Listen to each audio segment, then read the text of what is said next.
Olá, bom dia, boa tarde, boa noite. Bem-vindo ao podcast do SSD ITA 2024. Estamos aqui hoje com convidados mais do que especiais.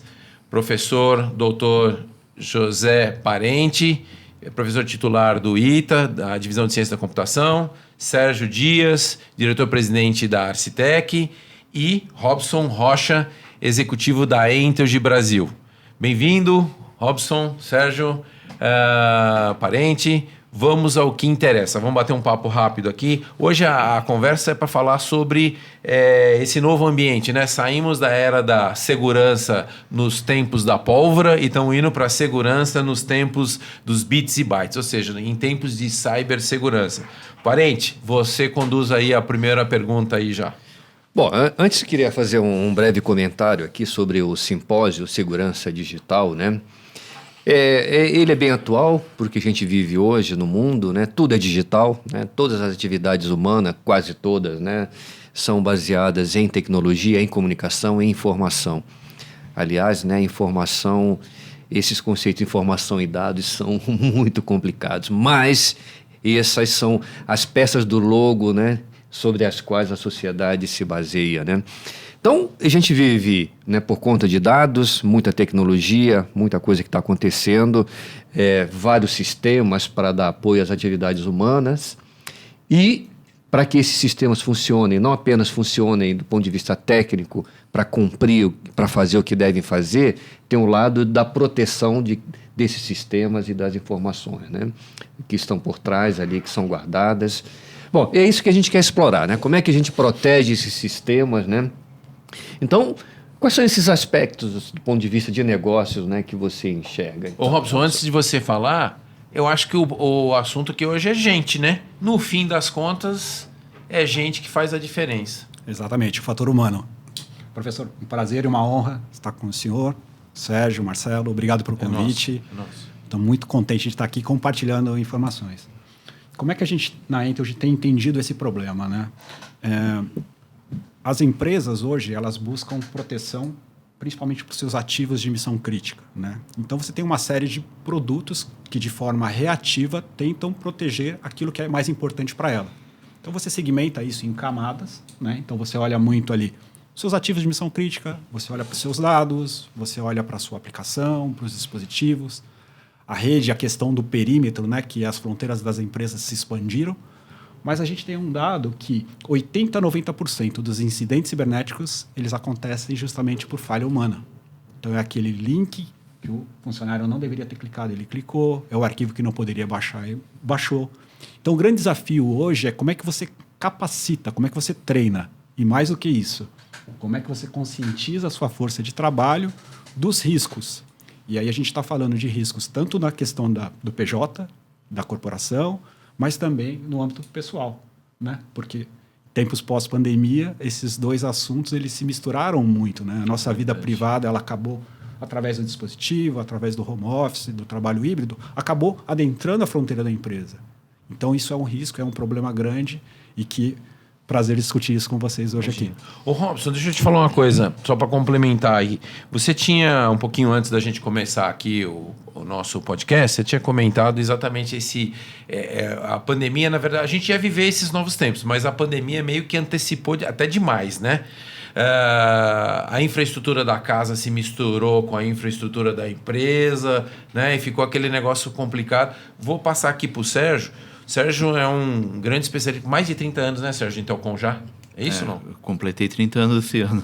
Começou com 10 anos de idade a trabalhar, porque é novinho ainda, né?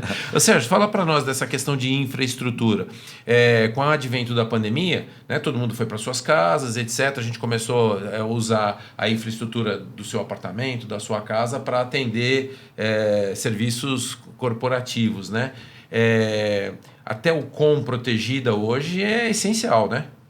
Não, bom, primeiramente, bom dia, boa tarde, boa noite a todos. Realmente é muito bom ter um espaço para discutir esse tema que é bem relevante nos dias de hoje, né? A questão toda é a seguinte, né? Você falou bem da pandemia, né? Então as pessoas foram para casa e saíram da rua, né? Então o bandido também foi para casa dele e roubar você remotamente, né? Então aumentou demais aí a questão das questões cibernéticas, roubos cibernéticos, golpes cibernéticos, né? E como bem o Robson disse, né, o elo mais fraco disso tudo aí é o próprio usuário, né? Então, a gente tem que verificar a questão não só da infraestrutura, né? A infraestrutura ela é atacada constantemente, né? Então, os ataques de DOS são a cada segundo, né? Então, outro dia, um grande banco aqui no Brasil sofreu um grande ataque de DOS, né? Realmente teve um problema de performance no acesso aos seus serviços, né? Mas ela estava mitigada, ela estava com treinamento, política de segurança, tudo, ela conseguiu reverter o problema rapidamente, né? Mas a questão toda é que hoje os malfeitores cibernéticos estão indo pelo lado fraco, né? Que é exatamente os usuários, né? E a semana passada mesmo eu estive em Maceió, em viagem a negócios com clientes de lá, né? E os grandes clientes lá se queixaram da mesma coisa, né? Eu tenho a minha borda de rede protegida, né?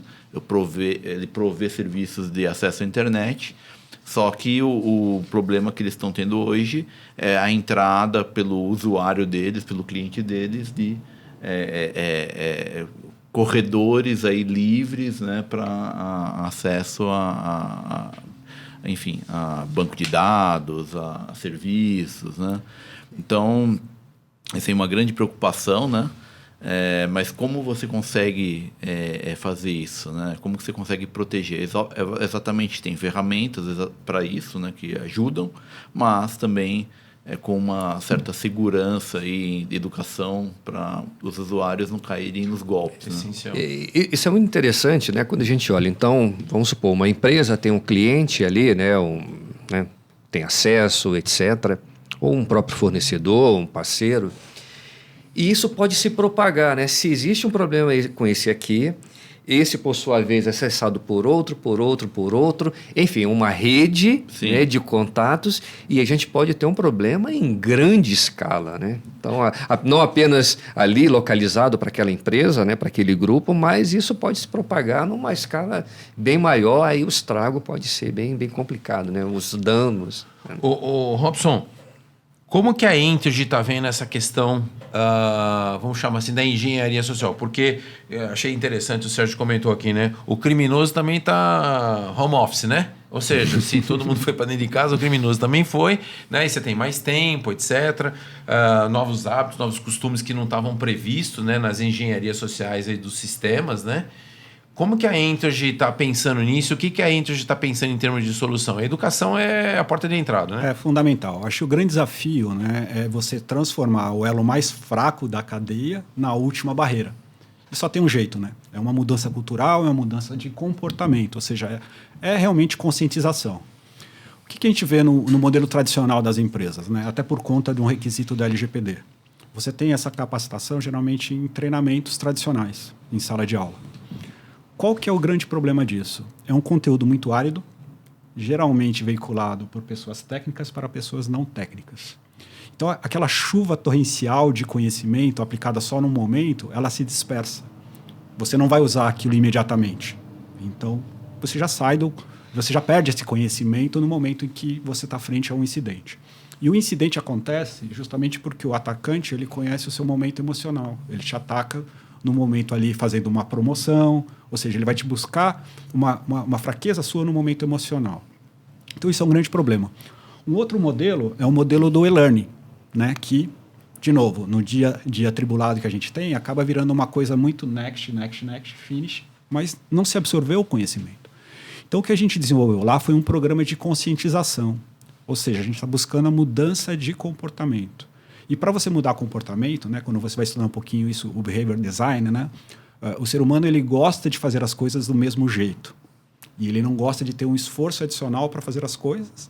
E o terceiro ponto é que nós somos pessoas que vivem em rede, somos animais de rede, né? A gente influencia, é influenciado. Então, esses componentes eles precisam estar presentes em uma estratégia que realmente seja imersiva, gamificada, que seja atrativa para todas as gerações, né? Então a gente montou uma solução que é, na verdade, um programa baseado numa plataforma de streaming. Então, nada mais atual do que você assistir esse conteúdo do jeito que você consome séries hoje em dia, onde você vai sendo, através de um processo de uma chuva fina, mais constante, periódica e, muito importante, gestionada, né? Então, é uma plataforma que você tem a gestão de como esse conteúdo é consumido, mas vai alimentando essas pessoas como se fossem por pílulas semanais de conhecimento. E é interessante também ver, né, que, na verdade, você comentou, né, essa necessidade, né, de preparar as pessoas, e a gente pode até pensar de uma forma bem mais ampla também, né? Não apenas as empresas, mas todos nós, né, pessoas físicas, etc., a gente tem que passar por um processo de transformação digital, né? A gente precisa entender mais, né? E aí uma grande questão é como é que a gente oferece essa transformação, essa preparação para viver nesse mundo digital, né? Nas empresas, né, a gente estava num grande banco, né? Vou mencionar aqui, né, numa conversa, em que a pessoa mencionava assim, não, os nossos grandes autoexecutivos, quando eles precisam de algo, então eles pedem para a equipe, né, para prepare isso, uma tabela, uma planilha, etc. E aí tinha que esperar uma semana, 2 ali para receber de volta, né? Hoje já temos a tecnologia para isso, em que ele mesmo pode se comunicar em linguagem natural, preciso de uma tabela com tais características, com tais informações para fazer análise e já ter aquilo, né? Então, mas de qualquer forma, ele precisa entender um pouco da tecnologia que está por trás para saber pedir, né? Da mesma forma, as pessoas que operam, etc., e vão usar técnicas, precisam ter também um mínimo de preparação. Então, a gente está também, ao mesmo tempo que a gente está vendo essa chegada da tecnologia, a gente precisa preparar, todo mundo, né, precisa estar preparado para lidar melhor com isso, né? Ô Sérgio, pegando esse gancho, indo de uma ponta para outra, a Arcitec, como provedora de solution, né, um provider solution do mercado, principalmente de telecom, né? Tem mais algumas outras coisas, né? Você deve ter alguma coisa a mais além disso. Porque segurança hoje digital é tudo, né? Às vezes você detectar um drone não deixa de ser uma segurança, né? Você criar uma área onde você tem controle de ondas de rádio, enfim. O que é segurança digital? Qual é o espectro disso? É muito grande. Você tem desde segurança do aspecto numa conexão de computador, de telecom, segurança de ondas. O que é segurança digital? Ela é bem abrangente, né? Na realidade, ela começa até com segurança patrimonial, né?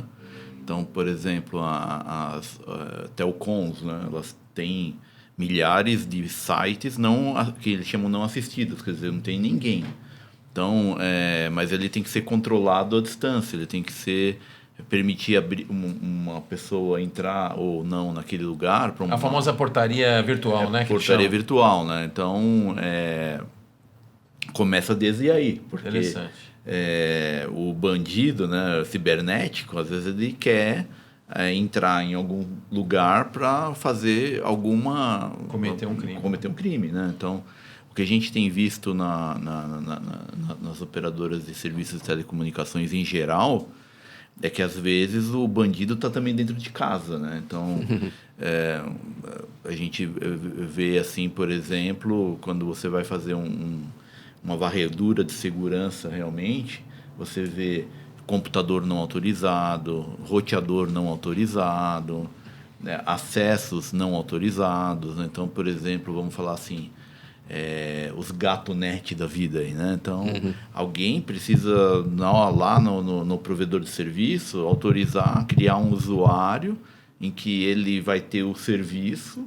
Só que ele não está habilitado, por exemplo, ele não vai receber uma cobrança daquele provedor, né?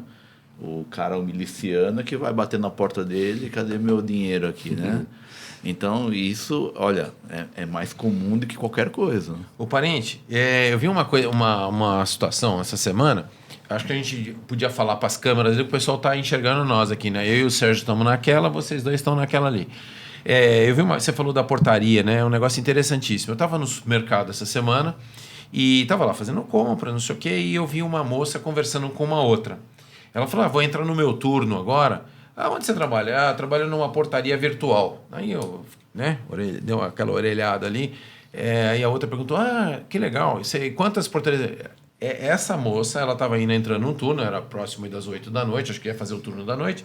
Ela trabalhava numa empresa que presta serviço, que ela atendia, é inacreditável, ela atendia mais de 30 prédios, sei lá, casas, recepções, né? Onde ela fica ali num painel, né? Explicando isso para quem está nos assistindo, eu sei que vocês são especialistas nisso, e ela fica ali.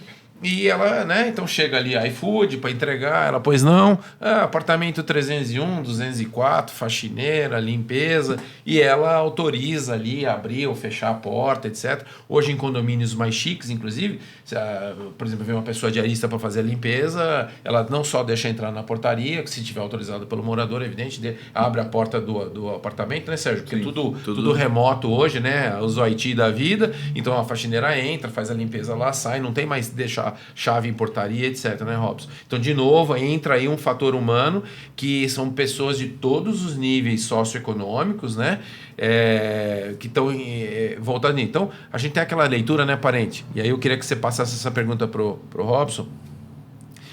O IoT, né, a internet das coisas, né? Cada vez mais as máquinas falando com máquina. Tem aí um papo aí de que a próxima onda de cybercrimes será no surfando aí a internet das coisas, pode ser? Não, sim, tudo vai ter um IP, né? Todos os devices, né? Tudo vai ser um IP que está recebendo ali informação, está transmitindo informação, né? Tem uma capacidade limitada de processamento, né? Aquelas informações são mandadas para um servidor, para outro local que vão processar, enfim, só estou querendo dizer que aí tem uma troca de informação muito dinâmica, né? Muito rápida, né? E talvez sejam portas aí de acesso, né? Indevidas, né? Então, assim, é uma questão importante, né? Em termos de segurança, né? Para olhar. E o que a gente precisa levar em conta aí? Como é que tipo de ferramentas a gente tem aí disponíveis aí para esse tipo de É um cenário complexo, né? Bastante. E muito interessante essa pergunta. Em um dos episódios da nossa série, né? A gente trabalha um pouco essa questão do IoT, né? E tem um aspecto que ele é muito relevante, que é a questão do piloto automático em que a gente vive, né? A gente é bombardeado de informação o tempo inteiro e você acaba tendo ali pouco tempo para pensar, né? Você reage muito ao estímulo, né? Então, a gente trabalha muito um conceito que para você ter uma mudança de comportamento, você precisa de duas situações, né? Você precisa basicamente ter a motivação e a habilidade de fazer, né? Então, senha segura. Todos nós aqui sabemos a motivação, a gente sabe a importância disso. A gente tem a habilidade de fazer? Quando a gente usa uma senha muito forte, onde é que a gente guarda essa senha? É boa. Né? Então, Quem que não tem problema para guardar a senha, né? Exatamente. Então você precisa criar esse mecanismo, essa consciência da relevância daquela questão. Por exemplo, uma brincadeira que eu sempre faço, né? A gente, diante de um semáforo vermelho, né? Fomos capacitados e treinados para entender que a gente tem que parar. Mas a gente para. A gente vai levar muito em consideração o momento que você está. Estou num lugar perigoso. Estou à noite. Estou numa emergência. Não tem trânsito. No mundo real, existem muitas variáveis que a pessoa acaba tomando a decisão. E, de novo, fazendo esse gancho com o imediatismo que a gente vive. A gente trabalha um conceito que a gente brinca que é o OPDA. O que é isso? Diante de toda a situação, de todo risco cibernético, OPDA. Observe, pense, decida para você depois agir, né? Estava numa rede social, né? Eu sou maratonista amador, é claro que para mim vai ficar aparecendo um anúncio de tênis de corrida. E apareceram ali 2 pares de tênis pelo preço de um. No imediatismo, eu já ia comprar. Mas, peraí, deixa eu observar, pensar, decidir. Tá bom demais para ser verdade. Uma simples pesquisa, eu vi que aquela loja não existia, né? Tinham consumidores reclamando daquele produto que compraram e nunca chegou. Então, a gente tem que sair desse piloto automático, né? Tem que capacitar as pessoas a colocar esse momento de respirar, entender a situação e ver que quando eu tenho uma oferta que ela é muito grande, não faz sentido, né? Você ter ali uma preocupação, uma responsabilidade de pesquisar para não cair num golpe como esse. Ainda dessa linha, né, de internet das coisas, né? Quando a gente volta para aquele cenário falando de eVTOL, né, de veículos elétricos de decolagem, pouso vertical, a pessoa está no local tal, acessou um device tal, cada um com o seu IP, etc., né? Tem um aspecto que parece muito importante, que é a parte de autenticação, né? Então, se eu me autentico aqui, eu vou fazer um certo trajeto, por exemplo, no Vertipoint lá, para entrar no eVTOL, e depois esse eVTOL vai para um aeroporto e eu vou embarcar num voo para o exterior, etc., né?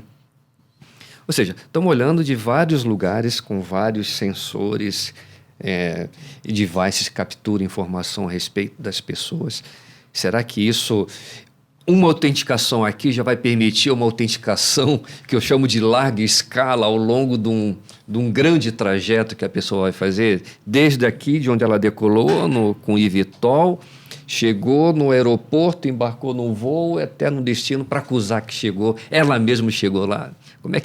Qual que é a sua percepção aí, Sérgio, desse tipo de cenário? Que não é futurista, já é algo que vai acontecer logo, né? Não, na realidade ele já acontece, né? No fundo, a boa notícia é que há ferramentas para isso, né? Então, baseado até no uso de inteligência artificial, né? Existem ferramentas, a gente inclusive tem parceiros que têm essas ferramentas, né? Em que ela fica vendo isso, né? Imagina quantas bilhões de transações por minuto hoje a gente tem nas redes, né? E autenticações e permissões, tudo, né? Então as ferramentas, ela baseado no comportamento do usuário, né? Que vai comprar um tênis para maratona, né? Ou acessa o site da Decathlon para comprar coisas, né? Mas ele agora está acessando o site de cozinha. Não, mas espera aí, está estranho, né, isso aqui, né? Na realidade, há ferramentas em que você monitora isso e identifica, antecipa, né, uma mudança de perfil, né? Então você consegue identificar, espera aí, esse cara está aqui na Vila Olímpia, pediu uma autenticação. Mas agora, de repente, ele apareceu em Belo Horizonte pedindo autenticação em 40 minutos. Isso aqui está certo? Então, tudo bem, em 40 minutos em Viracopos. Aí talvez possa estar certo, né? Mas em Belo Horizonte, talvez não, né? Em Recife, com certeza não, né? Então, há ferramentas, né? E também na questão do que o Robson estava abordando, né? Do perfil do usuário, né? Também hoje tem ferramentas que permitem acompanhar isso, né? Por exemplo, você pode estabelecer uma política, um perfil, né? E monitorar aquele usuário dentro dessa política e do perfil, né? A política é a seguinte, olha, se for corporativo, tudo bem, a gente permite a pessoa acessar o site de um determinado banco, mas se ele for entrar num site de uma mídia social suspeita, a própria ferramenta já vai bloquear aquilo, né? Então ele já né? Tentando proteger a parte mais frágil do elo, né? E observando o comportamento da pessoa também, né? Se ela sair muito do perfil, vai para o administrador de rede um alerta, olha, um desvio aqui de hábito de consumo, né? Ele só acessava o site da Decathlon e agora está acessando o site da Cybercook, sei lá, qualquer site. Então, e é curioso que o aspecto, né, de guardar o perfil, né? Então, pensar no desenho desse perfil, atualizar esse perfil, comparar o perfil com o que está acontecendo no momento, né? São coisas... Não, exatamente aí onde eu quero chegar. Ou seja, aí cai numa outra uma outra learning esfera. machine, que a gente chama, isso, né? A ferramenta vai aprendendo, né? Obviamente, no dia zero, ele não sabe que ele acessa muito o site da Decathlon, né? Mas depois de um período de observação, ele vai criar o perfil do Robson e ele vai ver, olha, quando sair muito fora desse perfil, alguém vai ser avisado. Não, eu aproveito, assim, até fico feliz com o seu comentário, né? E com a bola levantada aqui também pelo Robson, né? Que isso mostra, né, como as diversas ferramentas, tecnologias de IA, machine learning, muitas técnicas, né, que existem, se bem pensadas, bem organizadas para atuar, para atender essas demandas, né, são ferramentas fantásticas, né? Lógico que tem muita coisa que a gente sabe que o mau uso, né, se não for bem desenhada, bem pensada para usar, pode gerar resultados imprevisíveis até, né? Quando a gente está falando, lembrando que o nosso público aqui é bem heterogêneo, né? Quando a gente está falando das empresas, do mundo corporativo, né, Robson? Até as empresas estão bem estruturadas, preparadas de uma certa forma, tal. Mas também um outro ponto que o Sérgio levantou aqui é o seguinte: vamos voltar aqui para o consumidor, vamos dizer, mais na ponta, né? A questão da educação. Sérgio, em casa todo mundo tem de mal ou bem, todo mundo tem um roteador hoje, né? Era uma palavra que antigamente você só ouvia falar no mundo corporativo, né? Roteador. Hoje todo mundo tem, porque você compra uma linha telefônica, né? Para falar a verdade, eu acho que as telefonias, né, elas empurram aquele negócio de linha, né? Olha, você compra um número aqui, eu te dou 2 de telefone. O que eu vou fazer com isso, né? Não serve para nada, só quero o roteadorzinho lá. O roteador é uma porta de entrada para dentro de casa, né? Com certeza, é o que a gente chama de endpoint, totalmente suscetível hoje a ser uma porta para a entrada de... E o que a gente pode fazer, Sérgio? Qual que é uma dica que você daria para o... Eu estou falando para a família, você que está nos assistindo aí, que está na sua casa, seu pequeno comércio. Qual a dica que tem para um roteador? Primeiro, nunca deixar aberto, né? Senha de segurança, etc. Sempre procurar configurar ele com a senha de segurança e o roteador tem vários tipos de chaves, né? Então, aí seria interessante a pessoa procurar um especialista, né? Ou pelo menos alguém que um pouco mais entendido para poder usar a chave que aquele roteador permite com uma maior segurança. Ou seja, não é só ir aí na Santa Efigênia, comprar um roteadorzinho e botar lá, né? Acho que a questão que o Robson aborda é excepcional e de importância, do tipo você ensinar teus filhos a tomar cuidado com acessar determinados sites ou... Né? Inclusive, os próprios roteadores permitem, alguns deles têm até, você pode programar. Olha, se aparecesse www.xxx.china, qualquer coisa aí, você não pode, né? Agora, ele filtra, né, esse acesso. Filtra esse acesso, né? E manter sempre um antivírus nos computadores pessoais habilitado, né? Isso seria o mínimo hoje. Então, você comentou 2 pontos aí. Primeiro é o seguinte, como tudo na vida, né, parente? Comprar um bom equipamento de roteador que permita essas opções, né? Sim. E a segunda, antes de passar pro Robson, voltar para você... De novo, agora já começamos a falar de educação dos filhos, nós estamos falando dos pequenos, né? Porque você pode ser, você e tua esposa, você e as pessoas que frequentam a sua casa, né? Senha no roteador, etc, etc. Mas às vezes a sua colaboradora doméstica lá, a sua diarista, vai lá, faz um acesso, destrói tudo que se foi construído de hardware e software aí. Mais ou menos isso? Não, perfeito, né? Acho que essa é uma preocupação básica, né? Que todos devemos ter, não só em casa, nas empresas, né? No negócio, né? Nas grandes instituições. Então, é uma preocupação importantíssima. Né? Esse programa que a Intel tem, The Firewall Mindset, teoricamente, né? Ele foi construído, ele é muito intuitivo, bastante lúdico, né? Depois eu queria que você falasse rapidamente um pouquinho sobre ele, mas hoje é importante essa conscientização pegar todos os níveis, né? De um filho, de uma criança, minimamente, até porque hoje, com 10 anos de idade, você já faz miséria na internet com o celular na mão, né? Perfeito, Marcelo. A ameaça está em todos os lugares, né? A gente está falando aqui da ameaça doméstica ali, quando você teoricamente acha que está protegido dentro de casa, mas quando você vai para o mundo externo ali, quem que não usa um Wi-Fi de repente ali num café, né? E muitas vezes as pessoas não têm essa consciência de que um atacante pode ter subido um Wi-Fi falso dentro de um café e está capturando todas as suas credenciais. Um nome parecido com o Starbucks nome parecido, que você tá lá, né? Então, de novo, né, no momento que você vai ali, preciso usar um Wi-Fi, tenta minimamente, né, verificar se aquilo é de verdade, né? Falando com o atendente da loja, não agindo no piloto automático, o primeiro Wi-Fi que apareceu livre é que eu vou pegar. Então, a questão do The Firewall Mindset, e até uma brincadeira, né? Do The Firewall Mindset, a mentalidade de subir um nível de proteção com relação a esses incidentes cibernéticos. Qual que é a lógica por trás disso, né? O colaborador, quem vai assistir, ele é convidado a fazer parte de uma missão, né, de cyberagentes que vão resolver incidentes cibernéticos. Então, é como se fosse meio que uma brincadeira, um game, né, em primeira pessoa, onde você vai resolver incidentes cibernéticos participando da elucidação de casos. Então, vem a apresentação do caso, depois, num segundo momento, entra uma investigadora que vai falar como é que aquele incidente aconteceu, mas com uma linguagem mais natural, mais próxima do humano, né, não tão técnica. Depois a gente aplica uma provinha para ver o quanto esse colaborador, esse usuário entendeu daquele conteúdo.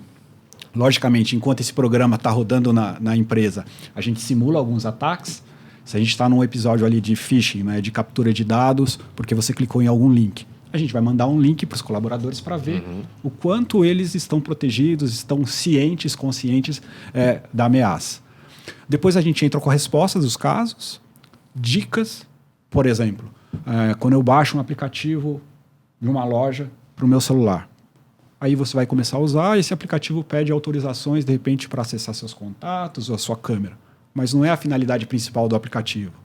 Ou como é que estão os reviews desse aplicativo. Então, você ter esse tipo de cuidado são dicas simples que ajudam a te proteger. E aí, nesse nosso programa, a gente tem sempre a finalização do caso, explicando, né, de um contexto geral como aconteceu e já a chamadinha para o próximo episódio. E a gente tem episódios muito interessantes, né? Eu gosto muito de um episódio de um pai que ele publica na rede social uma foto do filho com o uniforme da escolinha, falando: meu filho vai fazer um passeio para tal lugar. Então, você está fornecendo, na verdade, todos os dados que o atacante precisava para uma tentativa de golpe. O que o atacante faz nesse episódio? Ele simula um boleto com o logotipo da escola, com o nome do seu filho, todas as informações que você acabou fornecendo. O pai, no momento da emoção ali, meu filho vai fazer mesmo, acaba pagando o boleto e caiu numa fraude. Aí a gente pensa, isso não acontece. Acontece todos os dias, o tempo todo. E acontece com a gente que trabalha com tecnologia, acontece com quem não tem contato com tecnologia, porque, de novo, pega no momento emocional, imediatismo, vida corrida, facilidade de pagamento ali no celular, você acaba não prestando atenção e cai em golpes. Ô, parente, hoje a gente vê um menino, uma menina, né? Antigamente era aquele preconceito de que os bandidos, os hackers eram predominantemente homens, né? Hoje a gente já tem informações lá do DEI, num papo que a gente teve lá, dizendo que, Sérgio, o número de meninas já envolvidas em crime cibernético é muito grande, porque, teoricamente, a capacidade de processamento de um bichinho desse aqui, de um smartphone, é violenta, né? Então, num shopping, hoje, um menino sentado, você não sabe se ele está hackeando ali o Pentágono ou se ele está mandando uma mensagem, né? Não, verdade. E hoje, né, os jovens interessados em tecnologia, hoje eles conseguem aprender, né? São pessoas brilhantes, né, com uma mente brilhante, capacidade de aprender. Muitas informações estão disponíveis, então eles podem fazer. Nativos são digitais, autodidatas, né? Para fazer esse tipo de coisa, né? Essas invasões, esses ataques. Né? Ô, Sérgio, eu ouvi por esses dias aí, foi feito um estudo, um estudo bem interessante, que dizia sobre a incidência de ataques, etc., principalmente em shoppings, né? E uma coisa que eu achei muito interessante, eu queria te fazer essa pergunta, você como especialista, empresário, sim, na área de infraestrutura, de telecom, mas também como engenheiro, como pessoa que conhece da parte técnica, aparente. É possível, por exemplo, você, uma análise pelo mundo, vamos dizer, do criminoso, ele identificar um determinado shopping, conjunto de lojas, ou sei lá, que seja mais suscetível, por exemplo, geralmente é assim, lugares onde você tem um conjunto de lojas, quando especifica um roteador, vai todo mundo, é meio que default, né? Meio padrão, né? Você já compra a loja aqui, já chega aqui com... existe alguma preocupação, ou deveria existir alguma preocupação? Porque se você tem lojas, em tese no comércio, vou explicar melhor aqui. Vocês lembram, que vocês são da minha época, não foge não, vocês são mais novos, mas eu não sou tão velho assim também. Que quando a gente viajava para fora, o que a gente procurava? Um Starbucks, para achar o quê? O bendito do Wi-Fi lá da internet. Sim. De graça, né? Estou falando aí há uns 20 anos atrás. Mas hoje, de uma certa forma também, você entra num comércio, uma das coisas ainda que oferecem o Wi-Fi. Seja, então, eu posso usar seu Wi-Fi, alguma coisa num restaurante, alguma coisa assim, né? Então, esses lugares que têm um hábito de usuário pedir Wi-Fi, ele deveria ter um hábito, uma visão também de ter um roteador melhor, uma estrutura melhor de TI, de telecom e TI? Não, sim, inclusive há legislação até para isso, né? No fundo, quando você vai acessar uma rede pública, né, que oferecem de graça, as empresas sérias, inclusive, vem uma tela pedindo autorização, né? Você tem que se comprometer também que você não está usando aquele acesso para fazer alguma coisa fora da lei, né? Uhum. Então, existe até legislação para isso, né? No fundo, sempre volta ao problema das pessoas, né? Quando você tem, por exemplo, um shopping center, né? Em que as lojas são conectadas a normalmente o shopping dá infra. É o provedor da infra, né? E aí qual que é o problema aí todo aí? São pessoas que estão ali dentro e identificam fragilidades e passam para fora onde está a fragilidade daquele lugar, né? E essas pessoas tomam a oportunidade para desenhar ataques, né? Você pode colocar, por exemplo, está pendurado lá que a gente chama de um servidor sombra, né? Shadow, né? Em que ele fica monitorando o tráfego que passa ali no shopping tem tráfego de informação de pessoas, cartão de crédito, tudo, né? E ficam coletando essas informações para uso escuso, né? Um volume de informações valiosas ali, né? Transitando, sim. né? Nós temos um canal aqui, um portal, né? E eu estou vendo aqui algumas perguntas aqui.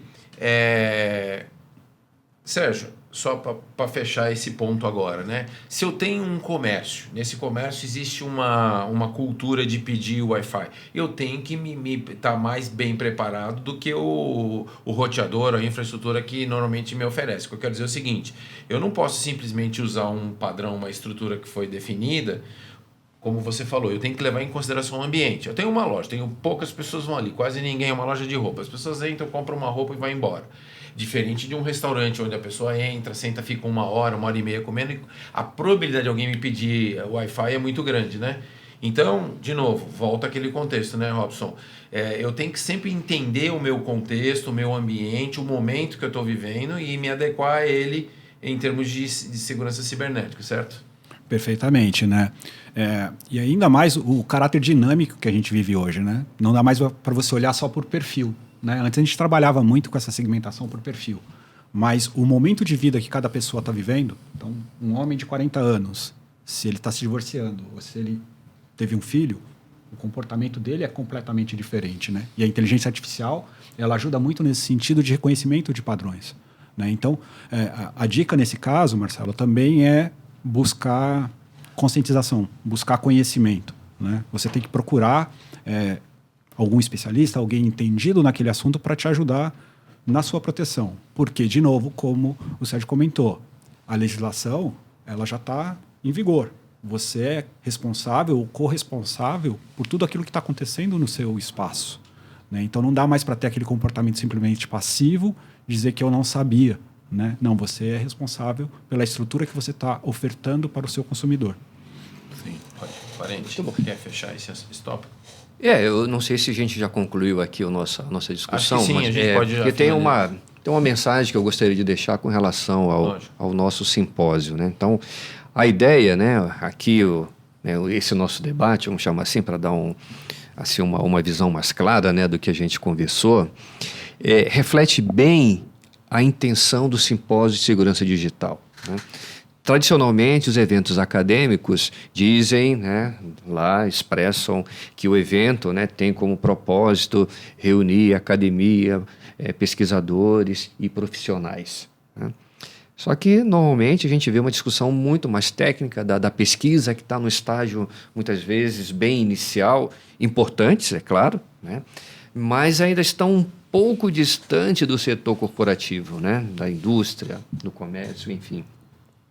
E a ideia, né, e os eventos dizem então que é para trazer o setor corporativo para o mundo acadêmico. A nossa proposta é o inverso disso, né?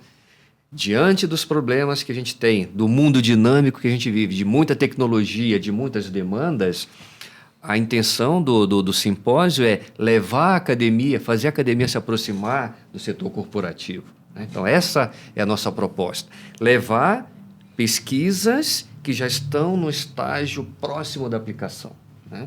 E daí a gente criar essa sinergia, né? Então, esse é o grande propósito do nosso simpósio de segurança digital, que eu assim, aproveito aqui o momento, então, para deixar um convite bem geral. Hoje nós discutimos diversos temas.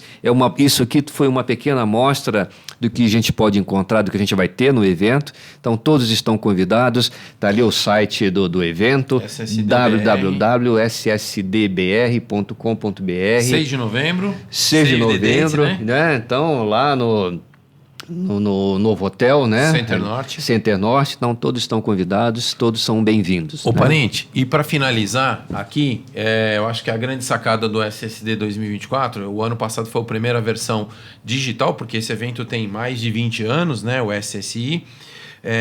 Sérgio, queria que você fechasse aqui também a sua participação dizendo o seguinte: hoje, no mundo dos negócios, mundo comercial, mundo empresarial, não dá mais para a gente agir. Eu sei que eu estou falando óbvio aqui, né? Como a gente agia no começo, que você não precisava se preocupar com demanda. Hoje a infraestrutura de telecom, de conexão, ela tem que ser definida de acordo com o seu negócio. Você tem um negócio de alto fluxo, alta demanda, né?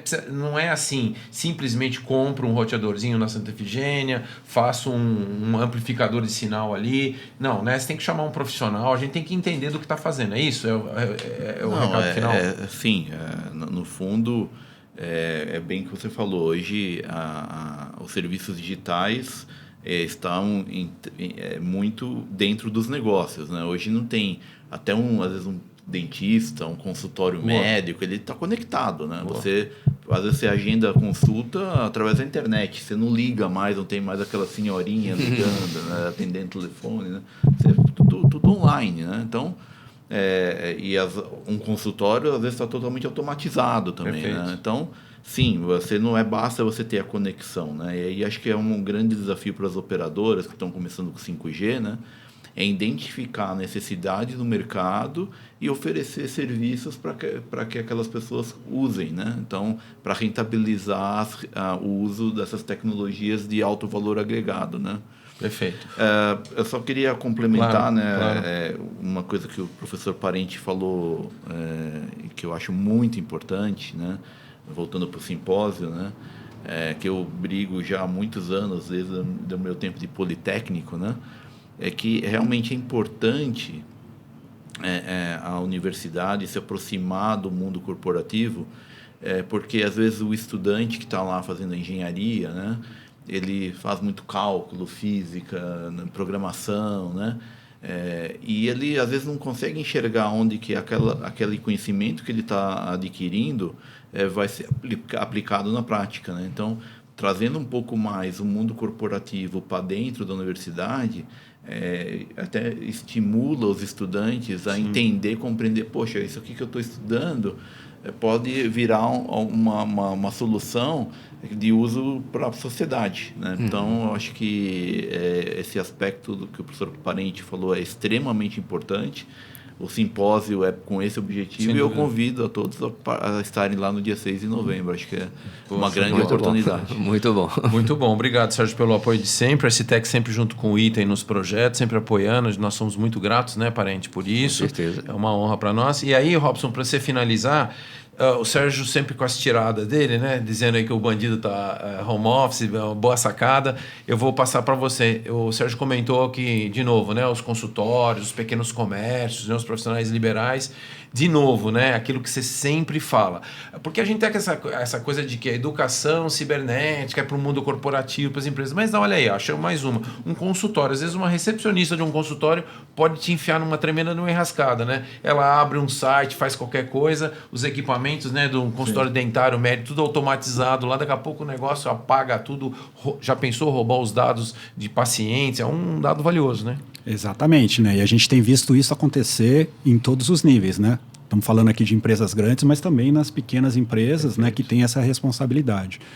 Eu acho muito importante a gente lembrar dessa característica cultural nossa de que o brasileiro acha que comigo não vai acontecer e só passa a agir depois que acontece. O que a gente está vendo é que está acontecendo todos os dias, todos os momentos, né, Sérgio? A gente vê isso no noticiário o tempo inteiro. Então, é muito importante que você, que tem aí o seu comércio, você que tem essa responsabilidade, né, esteja atento a isso, né? Se antecipe.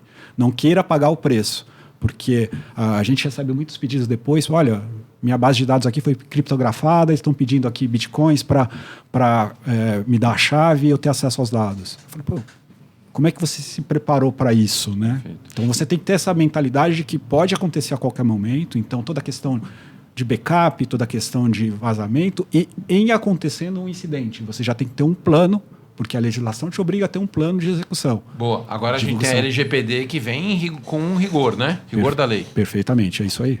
Então tá. Então o recado que fica é educação, né, parente, sempre, né, se preparar. A segunda coisa é se estruturar, ter uma boa infraestrutura, é isso? E a combinação disso é que faz a gente se sentir mais seguro e estar mais seguro. Exato. Eu acho que o momento é, como o Sérgio comentou, né, a gente fortalecer essa aproximação, né, entre o mundo corporativo e academia. Então acho que essa é a receita de sucesso, né, para todo mundo, né, para as empresas, para a academia continuar avançando a sua pesquisa, para o país crescer, para as instituições crescerem. Então, é fazer isso. Então, esse é um dos focos principais do evento, a gente caminhar nessa direção. Então, voltando aqui, parente, só reforçando, 6 de novembro de 2024, né? A gente já tem aqui uma ideia do que vai acontecer, né? Uma agenda bastante interessante. Mais informações ssdbr.com.br, São Paulo, 6 de novembro. E o que a gente pode, agora para finalizar, o que a gente pode esperar lá do evento? São mais de 8 horas de evento, O evento tá muito rico, né? Então tem uma variedade com palestras de grandes personalidades no período da manhã. Né? Depois nós dividimos em salas, né, temáticas, né, para discutir diversos assuntos. E lá no final a gente vai ter um painel já que é para fechar. Aqui, parente, para fechar. Você poder mostrar. Vamos aqui. lá, mostra aí. A parte da manhã, né? Aqui na parte da manhã, né, temos a abertura, né, o nosso reitor vai fazer... Estamos confirmando os nomes. Né, dar as boas-vindas a todos, vamos ter palestra. Estamos ali fechando os nomes, né, já fizemos os convites, estamos aguardando a confirmação, né, então vamos ter todas essas... Grandes autoridades aqui, né, do país. Estado, tecnologia e o mundo corporativo, que é para a gente dar essa visão ampla de conteúdo. Depois nós temos as 3 salas temáticas, né? 3 trilhas aí. Com 3 trilhas, né? Controle e proteção de dados de direito digital, fintech, criptos, depois telecom, cloud e IoT, né? Nessa trilha do meio aqui. E na trilha, né? Na terceira trilha aqui, computação e desenvolvimento de software seguro, né? Pensar o desenvolvimento desde o início, né? Com segurança, né? E os aspectos de segurança, né, entidades públicas e governo, né? Então são temas importantes. E para fechar a gente tem um painel que nesse painel vamos discutir a cibersegurança na era da IA, né? Como é que IA contribui, que recomendações nós buscamos, né, com essa tecnologia. Então, SSD e IA, né? SSD e IA, né? Juntando essas duas visões, né? Então a gente espera aumentar assim, o nosso público, né, de participantes mais do que do ano passado, né? Conteúdo aí de qualidade, né, com palestras aí importantes para a gente fazer um evento rico que vai então mostrar essa aproximação, né? Esses dois mundos trabalhando juntos, trabalhando de mão dadas. Bom, o Robson já não é mais iniciante, que o ano passado já fez palestra lá, foi uma das palestras mais elogiadas do evento na área de cibersegurança. O Sérgio, a gente está namorando ele aqui, mas com certeza ele vai estar lá. A gente não vai deixar ele para a praia, né? Porque ele só vive em Maceió, Fortaleza. Tudo bem, estamos aqui brincando. O Sérgio é amigo da gente, amigo querido. Mas a gente também gostaria muito de contar com a Artstech, sempre está com a gente lá no ITA e a Entergy também. Para você que nos assiste, curta. A gente está no YouTube, esse canal está no SSDBR. Curte e segue a gente nas redes e mídias sociais e ajuda a gente a compartilhar. Por hoje é só. Muito obrigado. Bom dia, boa tarde, boa noite.